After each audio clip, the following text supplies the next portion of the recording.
मनी नाही भाव म्हणे देवा मला पाव. करेक्ट. आणि देव काही बाजारचा भाजीपाला नाही रे, आणि देव काही अशाने भेटायचा नाही रे.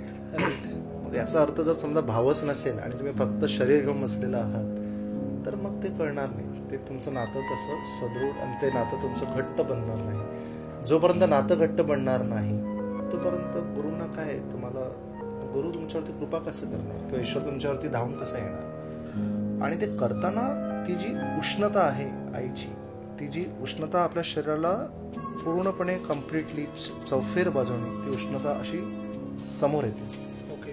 प्रचंड उष्णता असते. ती सहन करण्याची जी ताकद आहे ती आपल्याला इंटरनली आपल्याला काय होतं की तो मंत्रसुद्धा आपल्याला देत असतो. आणि आई शक्ती जी आहे ती आपल्याला शरीरात प्रवेश घेण्यासाठी परवानगी मागत असते. ललिता सहस्त्रनाम हा जेव्हा दत्त साधनेतला एक प्रमुख आधारस्तंभ असतो. कारण की भगवान परशुराम ज्या वेळेला आत्मबोध ज्यांना त्यांना हवा होता आणि जेव्हा दत्तात्रेय गुरु महाराजांकडे जेव्हा परशुराम जेव्हा गेलेत तेव्हा त्रिपुरा रहस्य, म्हणजे आपण जर त्रिपुरा रहस्य जर वाचण्यात आला असेल तर तुम्ही आवर्जून वाचा. तुम्हाला कळेल की भगवान परशुरामांनी आणि दत्तात्रेय महाराजांमध्ये जो संवाद आहे त्या संवादाच्या अंतर्गत मला हे जाणून बुडून मला सांगण्यात आलं की तुला नेमकी साधना कुठे आता पुढे घेऊन जायची आहे. शिस्तबद्ध डिसिप्लिन आपल्याला बनवावं लागेल. आणि जेव्हा आपण आव्हान करू त्या शक्तींना तेव्हा आपल्या जेव्हा शक्ती आजूबाजूला येतील तेव्हा तुम्हाला तुमची साधना त्या स्वतः तयार करून देत असतात. आपल्याला कुठे जाण्याची आवश्यकता नसते, आपल्याकडे बरोबर येतं.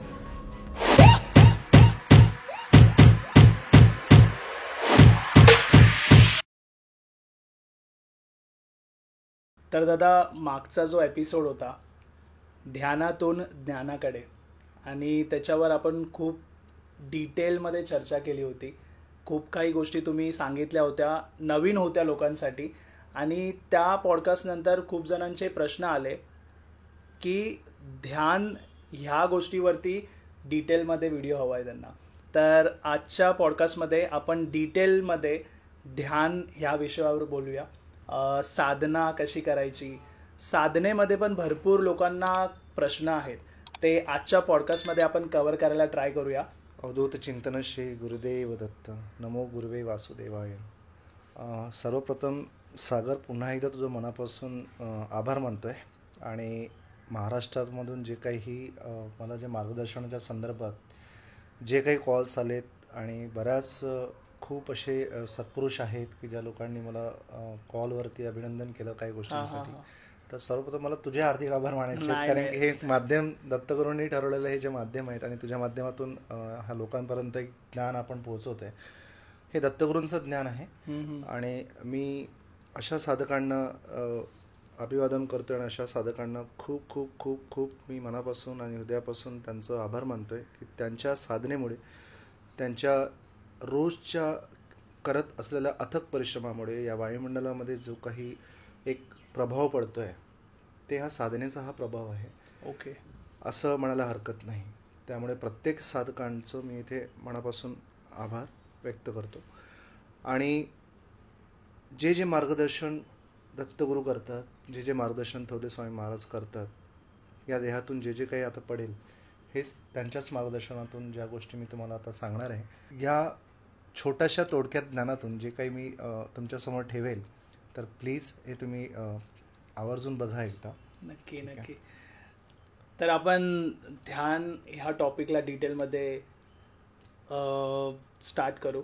तर सागर, आधी मी तुला पुन्हा, आपण बरेच एपिसोड ज्यांनी आता बघितले ते आपल्याला ओळखतात आणि तीच पुन्हा ती जी आता आपण पुनरावृत्ती न करता आपण एकच सांगूया की ध्यान करण्याची इच्छा ही व्यक्तींना कधी आकर्षित करतं, पण त्याच्या आधीची जी पूर्वतयारी आहे की साधना म्हणजे नेमकं काय. तर साधना म्हणजे एखादी गोष्टला आपण जर ध्येय ठरवलं किंवा एखाद्या ध्येयपूर्तीसाठी करून घेण्यात आलेली जी कसरत असते किंवा जी त्याची एक कसोटी असते, त्या ह्याच्यावरती नित्यनियमाने जे त्या गोष्टी साधक हा करत असतो आणि तो त्या ध्येयाकडे पोचला जातो आणि त्याची एक सांगड घेऊन तो केलेला जो प्रवास आहे हा साधनेतला प्रवास आहे, म्हणजे ही साधना आहे. ओके. थोडंसं याला जर डिफरंटली आपण जर विचार करण्यात आला तर साधना म्हणजे नेमकं काय. तर मला जे या देहातनं जे ज्ञान मिळतं आहे, तर जो माझा दिनक्रम आहे आणि जो रोजचा जो नित्यनियम आहे त्याच्यातले जे घडणारे जे कर्म आहेत त्या कर्माणी जे चांगले कर्म आहेत हे मी माझ्या गुरूंना समर्पित करतो आहे. ओके. जे कुठले खूप व्यवस्थित पद्धतीने जी माझी वाटचाल सुरू आहे हे सर्वच्या सर्व जे कर्मज आहेत हे सगळेच्या सगळे ईश्वराच्या चरणी मी पुन्हा समर्पित करतो आहे. ओके.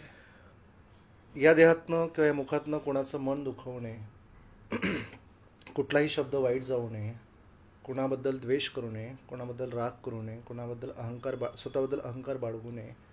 या ज्या छोट्या छोट्या गोष्टी आहेत ज्याच्याने आपलं एक व्यक्तिमत्व खुलून निघेल. या व्यक्तिमत्वाला खुलताना जो व्यक्ती साधक म्हणून तो पुढे जाईल.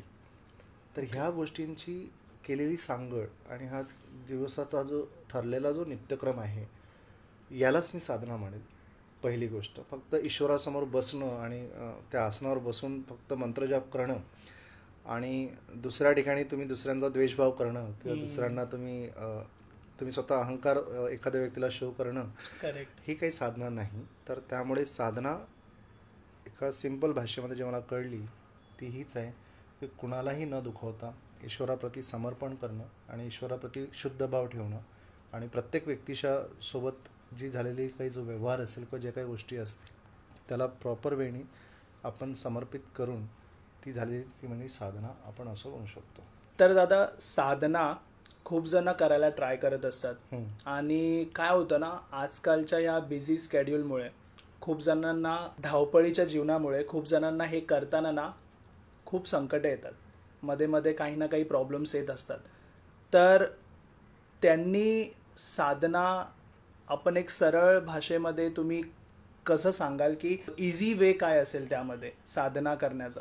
आधी तर आपण स्वतःला ओळखत नाही महत्त्वाचं म्हणजे जी प्रोसेस आहे. कारण की आपलं जे मन आहे किंवा माइंड म्हणतो आपण त्या माइंडला आपण इतकं यूज करतो की हा माइंड जो आहे हा आपल्या ऑराशी हा डायरेक्टली कनेक्टेड असतो. जितका आपण माइंड जास्त यूज करेल तितका आपला ऑरा जो आहे तो डिस्टॉर्टेड होत असतो. म्हणजे तो पूर्ण विघटित होत असतो. आणि याचं मी तुम्हाला पुढे सांगेल की आपण जेव्हा कधी बोलू या विषयावरती तेव्हा पुन्हा डिटेलमध्ये सांगेल की ऑरा कसा आपला डिस्ट्रॅक्ट होतो, ऑरा कसा आपला डिस्टर्ब होतो की जास्त माइंड यूज केल्याने तो ऑरा कुठे ना कुठे आपल्याला ओके त्याचं एक वेगळं म्हणजे काय म्हणू शकतो आपण त्याला खूप एक निगेटिव्हिटी आपल्याला त्या जास्त आपल्याला दिसतात याच्यामध्ये. याच्या आधी पण मी तुम्हाला सांगितलेलं आहे की जी थॉट प्रोसेस जी आपण क्रिएट करतो आपल्या माइंडमध्ये प्रत्येकाला 24 तासांपैकी आपली जडणघडण आपलं लहानपण सगळ्यांना माहिती आहे. आपण कसे घडलो आहेत हे सुद्धा माहिती आहे. आपल्याला नेमकं काय हवं याची उत्तरंसुद्धा आपल्याला माहिती असतात. पण आपल्याला थोडंसं शांत कुठेतरी बसून स्वतःसाठी वेळ देणं हे खूप आवश्यक आहे. हा वेळ जो आहे मी तुम्हाला आधी सांगितलेला आहे की हा वेळ आपल्याला मिळतो. कोणीही इतका व्यक्ती आयुष्यात एवढा बिझी नसतो की त्याला एक 24 मिनटं कदाचित हा वेळ नसावा असं होऊच शकत नाही.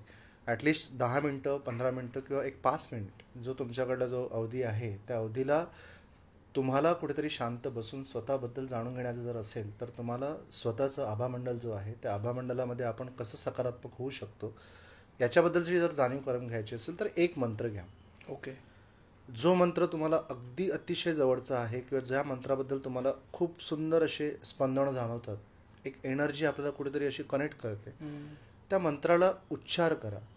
त्या मंत्राचा उच्चार करताना आपल्याला एक जाणीव निर्माण होते की आपलं काहीतरी नातं आहे या मंत्रासोबत. मग तो कुठला पंचाक्षरी मंत्र असो किंवा एक साधं कुठलं नामस्मरण जरी असलं तरी चालेल. ओके. तुम्ही त्याला श्वासाशी जोडा आणि हा जोडल्यानंतर जे व्हायब्रेशन्स आतून तुम्हाला तयार होतील त्याच्यातनी काय होतं की एक ऊर्जा उत्पन्न होते. ओके. आंतरिक ऊर्जा जी आपल्या शरीरामध्ये जी उत्पन्न होईल ती एक विचारांची ऊर्जा आपल्या मुखाद्वारे म्हणा किंवा आपल्या आभामंडलात ती प्रगट होते.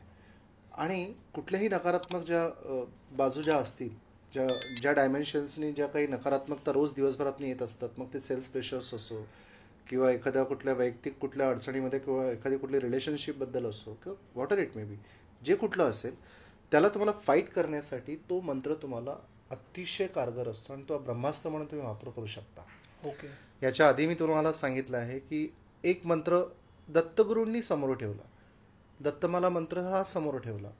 ज्ञान काहीच नाही म्हणजे मी बुद्धी वापरलीच नाही, मला बुद्धी वापरू दिली नाही. इनफॅक्ट मी असं म्हणेल बुद्धी न वापरता केलेला हा प्रयोग होता. बुद्धी न वापरता केलेला प्रयोग हा सकारात्मक दिशा इतक्या पद्धतीने घेऊन गेला कारण की त्यांनी कधीही क्वेश्चन मार्क केला नाही. क्वेश्चन मार्क न करता ते झालेलं समर्पण म्हणजे ईश्वराला काय हवं आहे तुमच्याकडनं एक समर्पण हवं आहे, आणि ते समर्पण शुद्ध हवं आहे, करेक्ट. ते व्यावहारिक नको. व्यावहारिक झालं की मग तुम्हाला त्याच्यामध्ये एक वेगळे अजून पुन्हा त्याचे रिझल्ट्स येत असतात.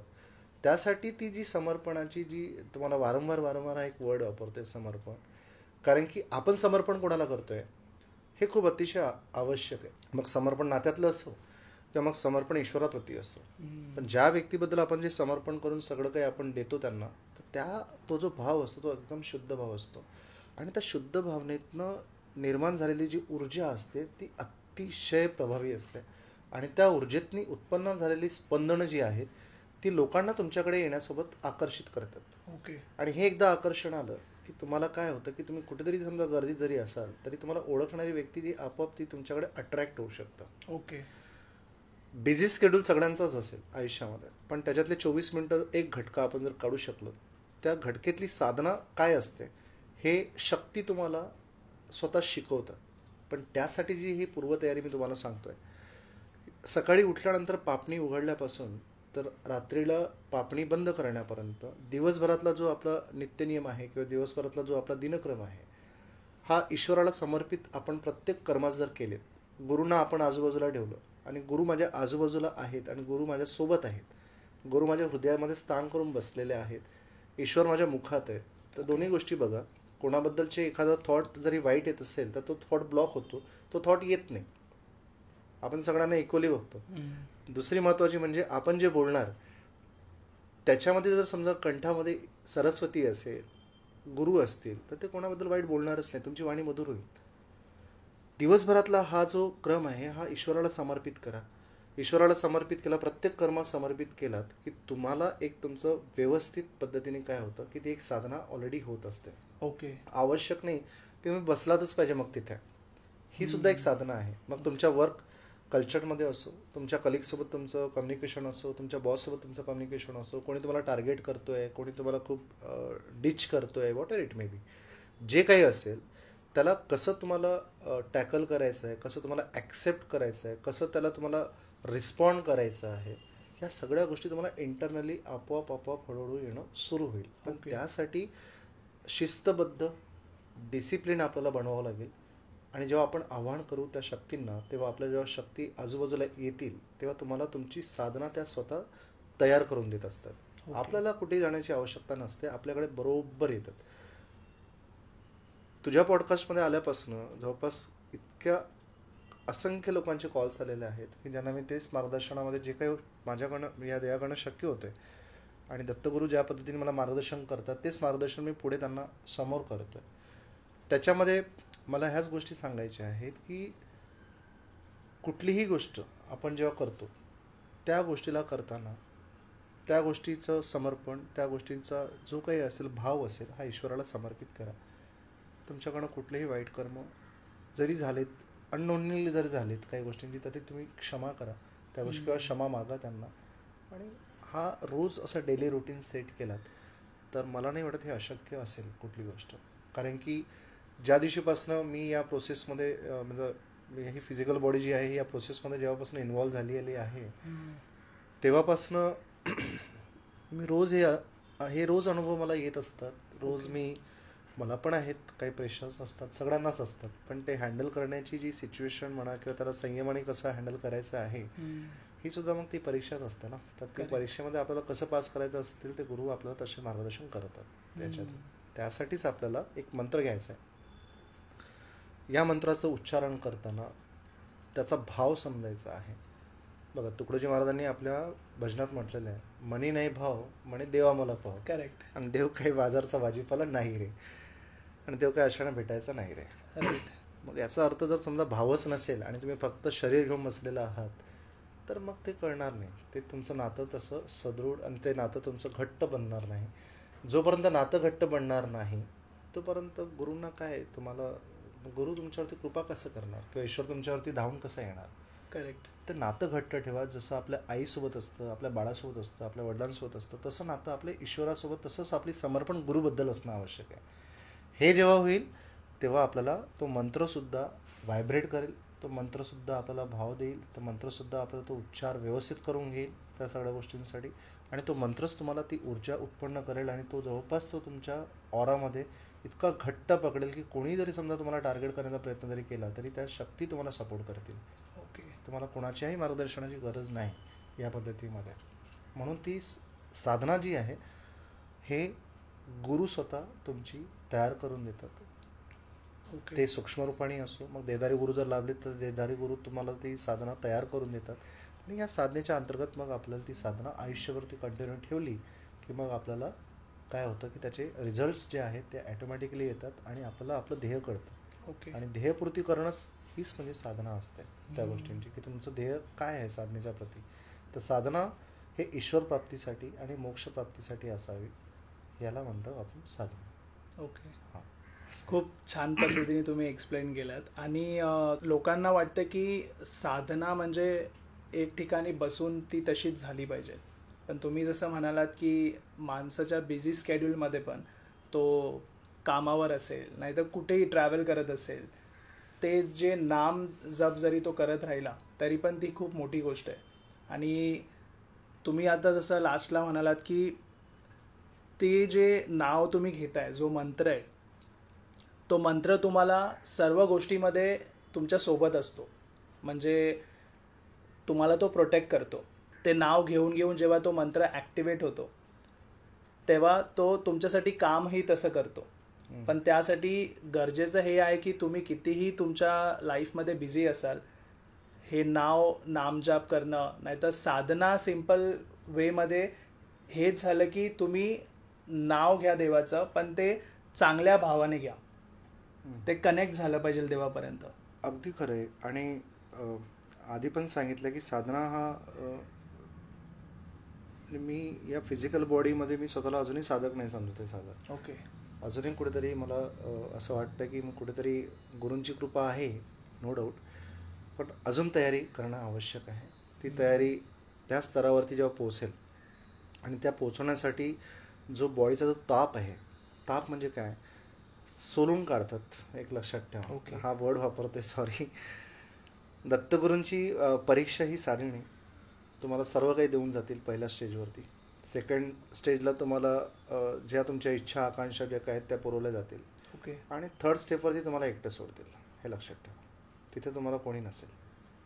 म्हणजे लहान मुलगा जन्माला येतो आईच्या गर्भातनं, नंतर तो हळूहळू रांगायला लागतो आणि तो काय होतो ना की मग चालायला लागतो आणि त्याचा तो विश्व तयार करतो आणि तो एकटा निघतो मग तो पुढल्या याच्यासाठी. असंच आहे.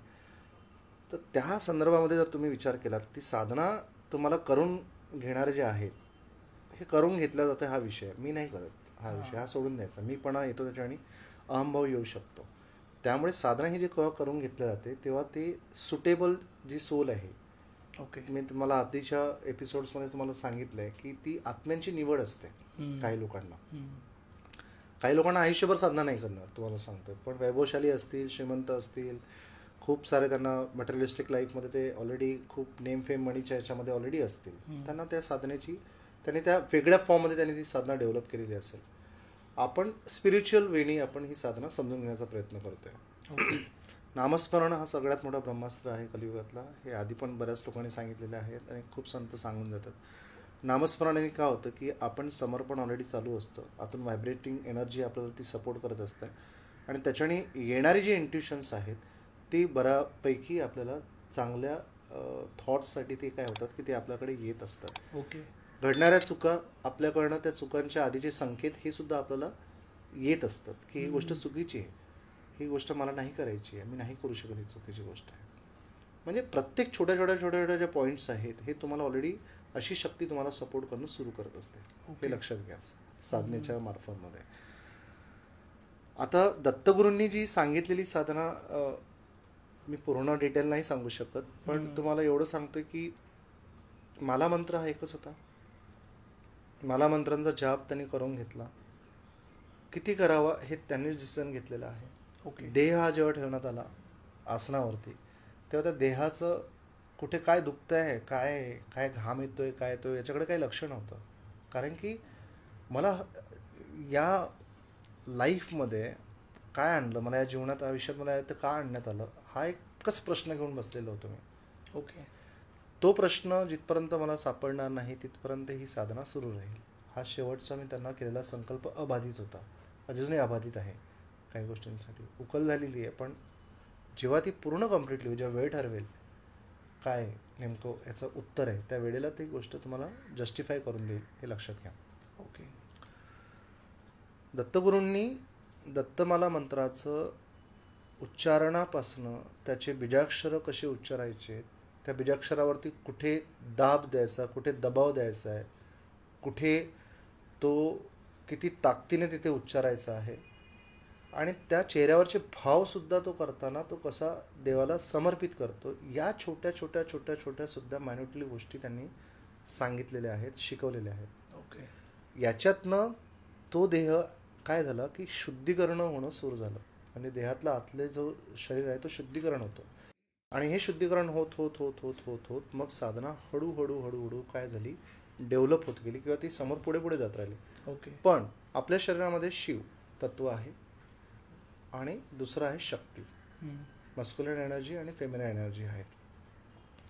दत्तगुरूंची साधना करताना दत्तमाला मंत्र हा एक, गोरत कष्टोधरण स्तोत्र, थोरले स्वामी महाराज 2, या 2च फक्त माझं चालू होतं, तेच करायचं, त्याशिवाय मला दुसरं काही येत नव्हतं. पण जेव्हा पहिल्यांदा मी दत्तगुरूंकडे काही गोष्टींची जेव्हा मी मदत मागितली की पुढे काय, आणि मला कुठेतरी असं जाणीव व्हायची की कुठेतरी थांबलो आहे, आणि हा प्रत्येक साधकांना पडणारा हा प्रश्न असतो. प्रत्येक साधकांना, म्हणजे या जगामध्ये जेवढे लोक साधक असतील ते कुठेतरी थांबतात किंवा त्या गोष्टी कळत नाहीत. आणि ती जेव्हा मदत तुमच्यापर्यंत पोहोचण्यात येते ती कुठल्याही माध्यमातून येऊ शकते, ती ध्यानाच्या माध्यमातून पण येऊ शकते किंवा व्यक्तीच्या मार्गदर्शनातून सुद्धा येऊ शकतं. पण माझ्यासाठी मार्गदर्शन बंद होते, कारण की मला आधीचे 6 महिने त्यांनी ऑलरेडी सांगितलेलं होतं की तुला काय करायचं आहे. त्या विषयाला पुन्हा एकदा रिपीट करतोय की काय नाही करायचं याच्यावरती जास्त जोर होता. म्हणून काही गोष्टी गुप्त ठेवण्यात आल्या. ओके.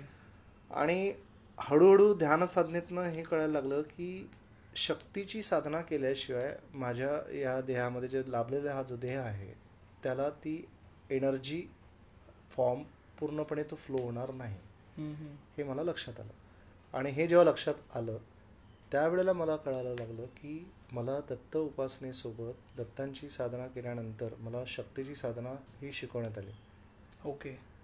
मी कोणाकडे मला जाऊ दिलं नाही, कोणाकडे मार्गदर्शन मला मिळालं नाही शक्तीच्या साधनेसाठी, पण ती उकल जी त्यांनी मला दिली ती इतक्या ट्रिमेंडस फॉर्ममध्ये दिली की मला सरळ ललिता सहस्त्रनामवरती नेण्यात आलं.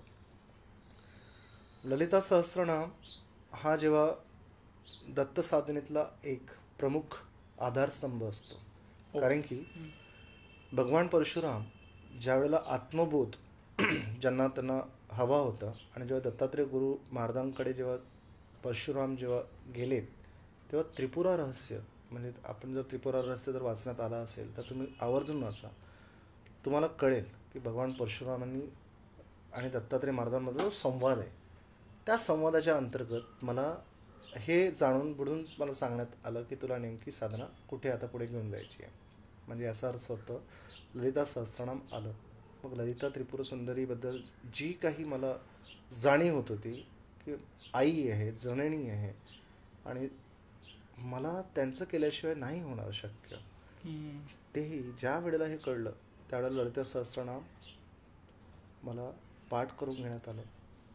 30 मिनटं 32 मिनटाचा हा कालावधी लागायचा. ते रोज तयार करण्यात आलं, डेली रुटीन सकाळी आणि संध्याकाळी असं करवण्यात आलेला.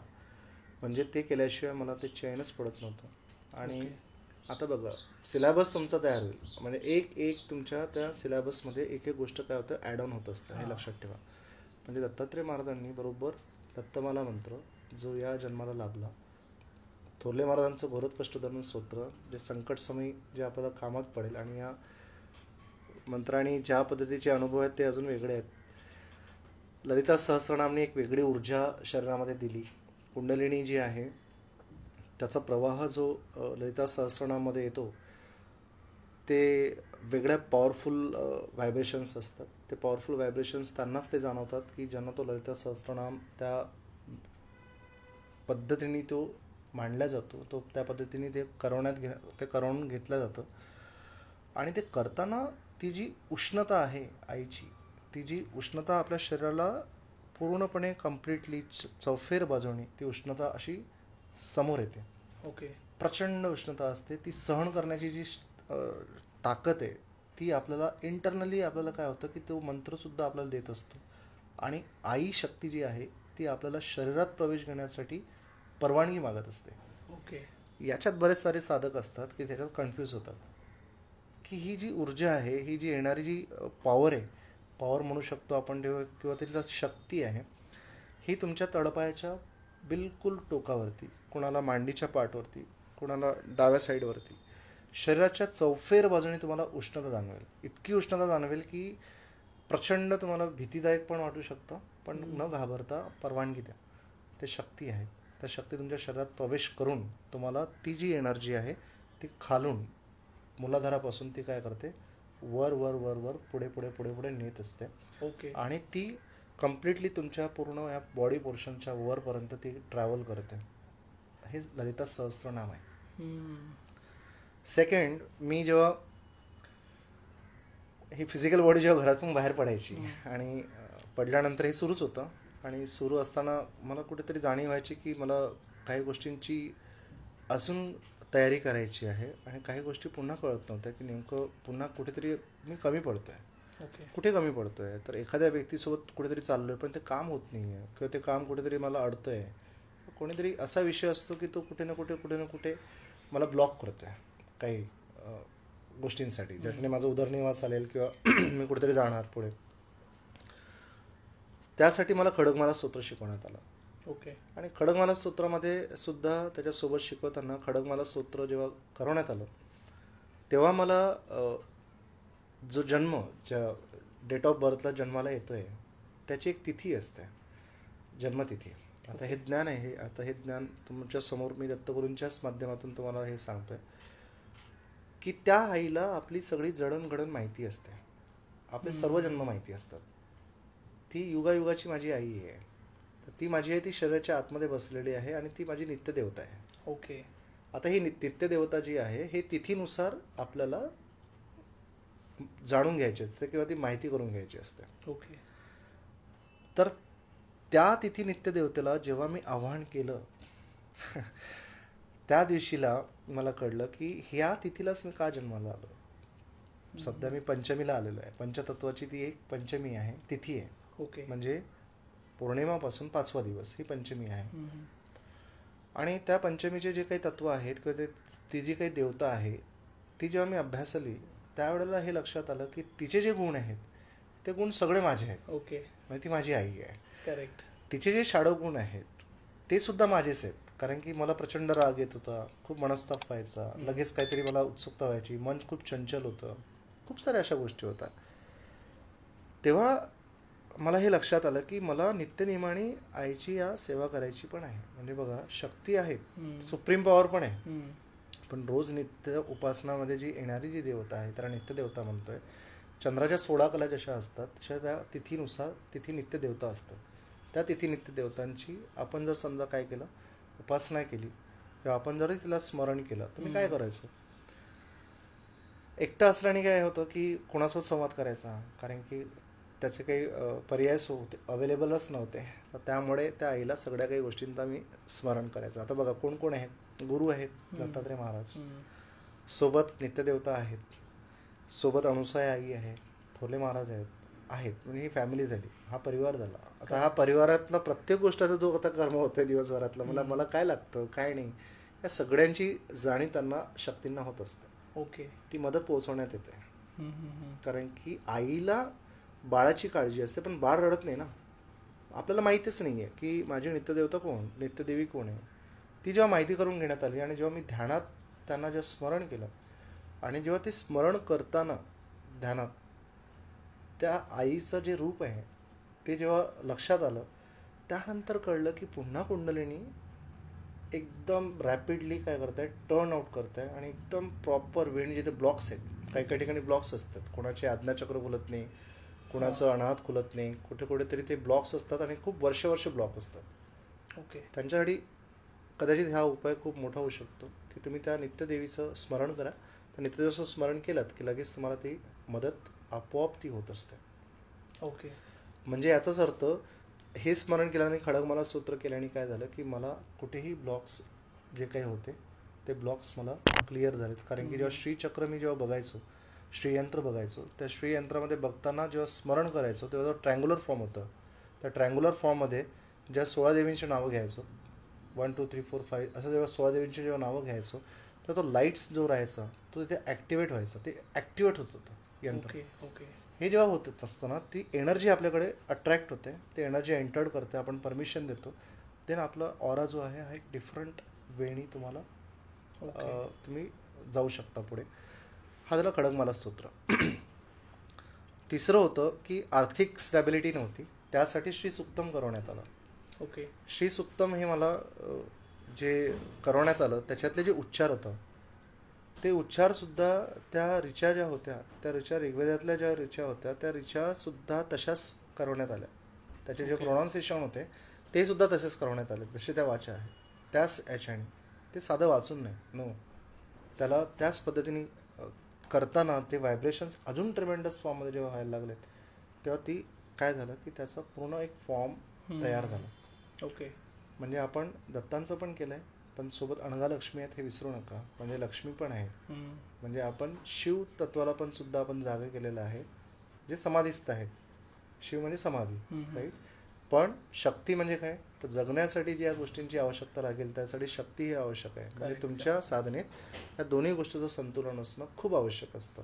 हे जेव्हा होईल तेव्हा तुम्हाला त्या गोष्टींची पूर्णपणे तुम्हाला काय मिळत जातं की तुम्हाला त्याचा रिझल्ट देण्यात येतं. ओके. त्यामुळे शिव आणि शक्ती म्हणजे वडिलांचं करायचं पण आईचं नाही करायचं असं कोणी सांगितलं. वडील आणि आई दोघांचे आपल्याला करायचं आहे, फिजिकल फॉर्ममध्ये करायचं आहे आणि स्पिरिच्युअल फॉर्ममध्ये पण करायचं आहे. जेव्हा हा देह जो आहे हा तापलेला जातो, जेव्हा तापवला जातो, म्हणून त्याला मी म्हणतो की सोलून काढतात. ओके.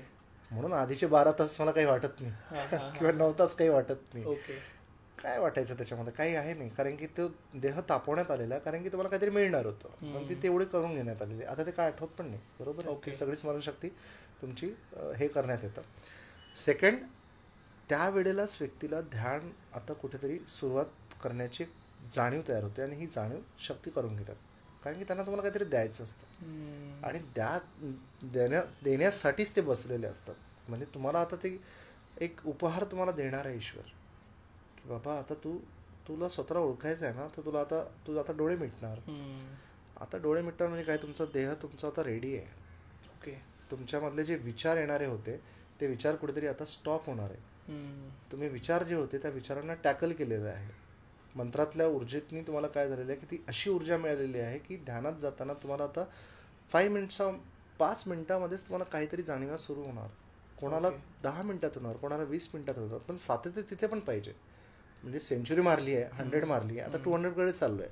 तुम्हाला किती स्पीडनी जायचं आहे की तुम्हाला स्लो खेळायचं आहे हे तुमच्यावर डिपेंडेंट आहे. करेक्ट. मला 6 तास मिळत आहेत या बॉडीला समजा, तर मी 6 तास करेन. मला 9 तास मिळतात तर मी 9 तास करेन. पण मला 10 मिनिटं मिळतात, पण मी 10 मिनिटाचा जो बॅकलॉग आहे तो मी 6 तासाचा बॅकलॉग जो आहे तो मी 10 मिनिटात भरून काढतोय. ओके. तर मला 10 मिनिटं आहेत. प्रत्येकांचं शरीर जसं, प्रत्येकांचं जसं आहे तसे गुरु त्यांना ते करून घेतात. 10 मिनिटातली सुद्धा साधना जी आहे ती तुम्हाला दिवसभरातली साधनेमध्ये ती एनर्जी तुम्हाला देऊन जाते. 10 मिनिटातही कोणाला समाधी लागू शकते, नाहीतर कोणाला 3 तास करून सुद्धा ती समाधी प्राप्त होत नाही. दोन्ही वेणी आहेत त्या गोष्टी. त्यामुळे आपल्याला ह्या गोष्टीची जाणीव ठेवायची आहे की आपल्या शरीरामध्ये जी ऊर्जा आहे ती ऊर्जा कशी प्रवाहित होत आहे, खालून कशी वर जात आहे, त्याचं आपल्याला ती ध्यानात येईल. ती गोष्ट ध्यान केल्यानंतर बेंबी जी आहे, बेंबी हे मणिपूर चक्र आहे, लक्षात ठेवा. जे नेवल कॉर्ड म्हणतो आपण त्याला, नेवल आहे, तिथे एक चक्र आहे मणिपूर चक्र. त्याच्यामध्ये ते अग्नीचं तत्व आहे. म्हणजे तिथून जर मी ओमचा जर उच्चार केला, मागेच तुम्हाला सांगितलं, इथे आ आहे, दिस इज नेवल, राईट. हा आ आहे, इथे उ आहे, अनाहत चक्र, विशुद्धी चक्र, म्हणजे आ उ म. म्हणजे उच्चार करताना सुद्धा गुरुदेव दत्तात्रय महाराजांनी इथूनच करवला. ओके. म्हणजे इथून आ आलाच पाहिजे, म्हणजेच तो मणिपूर चक्र जो आहे तिथून ती सुरुवात होते आणि ते विशुद्धीपासून ती बाहेर पडते. ओके. याचंच कॉम्बिनेशन करत प्रत्येक मंत्राचं जर आपण व्यवस्थित पद्धतीने जर आपण करू शकलो तर तिथून सुद्धा तुम्हाला त्या गोष्टीची जाणीव तयार होते. म्हणजे इथून सुद्धा एक ओम आपण बोलू शकतो, इथून सुद्धा ओम आपण बोलू शकतो आणि इथून सुद्धा आपल्याला ओमचा उच्चार आपण करू शकतो. म्हणजे 3 झालेत, 1, 2 आणि 3. बरोबर. तर याच पद्धतीने आपल्याला ती साधना तशी तयारी करून घेतात. मग कुठल्या साधकाला कसं बनवायचं आहे, कोणाला टप बनवायचं आहे, कोणाला संसारातच राहून सगळ्या गोष्टी करायच्या आहेत, कोणाला संसारात राहून पुढच्या गोष्टींसाठी ते त्यांना घेऊन जायचं आहे, तर मग ते त्यांचे डिसिजन्स असतात, ते ईश्वरी आहेत. ओके. तुम्हाला त्या पातळीवरती जर तुम्हाला सोडायचं आहे 1000 लोकांतनं, कारण की 1000 लोक साधक आहेत. समजा आपण पकडू 1000 लोक साधक आहेत, पण प्रत्येकजण त्या पोझिशनला पोहोचू नाही शकणार. त्याच्यातला एक व्यक्ती जी समजा वॅकन्सी आहे, तिथे एक रिक्त जागा आहे, तर त्या साधकांपैकी एका व्यक्तीला तिथे संधी प्राप्त करण्यात येते आणि ते त्यांना कळते की आपली परीक्षा सुरू आहे. ओके. आणि त्या परीक्षेत सुरू असताना मग तुम्हाला त्या षड्रिपुषच्या अंतर्गत तुम्हाला ती जी माया जी तुमची आहे, त्या मायेला कोण आपल्याला हँडल करू शकतो, ही त्यांच्या परीक्षा असतात. याच्यात काही जे आहेत साधक त्याच्यात पूर्णपणे कम्प्लिटली फेल होतात. ओके. पण त्यांना ठीक आहे, त्यांना कळतं की आपण हे चूक झालेली आहे. साधकांना ह्या गोष्टी कळायला लागतात आणि काही लोकांना कळतात की नो, हे माझ्यासाठी बरं नाही. ओके. ते त्यांना लक्षात येतं. म्हणून त्या लोकांवरती तुम्ही कुठलाही प्रभाव पाडून त्यांना तुम्ही डावलण्याचा सुद्धा प्रयत्न करू शकत नाहीत, कारण ते इतके खंबीर असतात. ओके. आधीच्या काळामध्ये जसं एखादी ऋषी तपस्याला बसलेला होता आणि इंद्रदेवता काय करायचे की ते मेनका सोडायचे. कासाठी? कारण की ते तपश्चर्या भंग करण्यासाठी. खूप छान पद्धतीने आजचा टॉपिक कव्हर झालाय. खूप लोकांना साधनेविषयी डिटेलमध्ये माहिती मिळाले, साधना कशी करायची, त्याच्यामध्ये अडचणी कशा येतात. धन्यवाद दादा, तुम्ही खूप आज इम्पॉर्टंट माहिती दिली आपल्या प्रेक्षकांना. तुम्हाला अजूनही काही क्वेश्चन्स असतील, नक्की तुम्ही कॉमेंट सेक्शनमध्ये मेन्शन करा. आम्ही नेक्स्ट पॉडकास्टमध्ये ट्राय करू ते पण कव्हर करायला. तर हा पॉडकास्ट तुम्हाला आवडला असेल तर लाईक, शेअर आणि चॅनलला सबस्क्राईब नक्की करा. धन्यवाद. धन्यवाद.